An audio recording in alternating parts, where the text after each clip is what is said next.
তারা এই আয়াতের মধ্যে ফর্মুলা পুরো পৃথিবীর মানুষের ফর্মুলা বাতার দে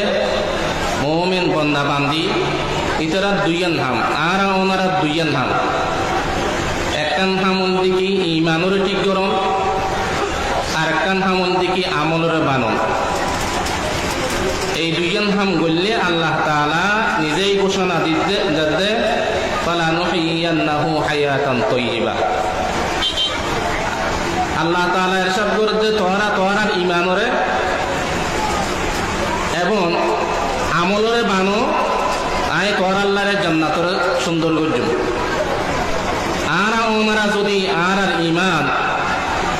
আর আমল ইত্যাদি বানাইতে হয় আল্লাহ তাআলা আর আল্লাহ জান্নাতরে সুসজ্জিত করে রাখিয়ে বগরিত আর যদি এর ইন আমল নগরিত হয় ইমানের যদি না মানাইতে হয় তাহলে আখিরাতে তো আরাতের দিকে বগরণ করিব তো আরাতুন ইমান বানন করিব ইমান শিরিক মুক্ত ইমান নাই শিরিক মুক্ত শিরিক মুক্ত যদি ইমান বানাইতে পারিত হয় আমল যদি বেদাত মুক্ত আমল বানাইতে পারিত হয় তাহলে আরা বস কামিয়াব আর না হলে না কামি আর ওনারা ইমানরে শিরিক মুক্ত বানাই বললে চেষ্টা করছেন আল্লাহ রাসূল সাল্লাল্লাহু আলাইহি ওয়াসাল্লাম প্রত্যেক দিন দোয়া করতেন আল্লাহ আর শিরিক মুক্ত ইমান দান করুন কুফর মুক্ত ইমান দান করুন আমলে সোয়ালে দান করুন আর এখন দোয়া গরম করিব চেষ্টাও গরম করিব তো আল্লাহ তাআলা আর দুইজন হাম এক নম্বর হামল দিকে আল্লাহ তাআলার আর দিলের মধ্যে রাখুন করিব বাহিরে অঙ্গ প্রত্যঙ্গ দিন আছে এই মধ্যে আল্লাহ তাআলার হুকুমরে বাস্তবায়ন গরম করিব আর দিলের মধ্যে রেসালত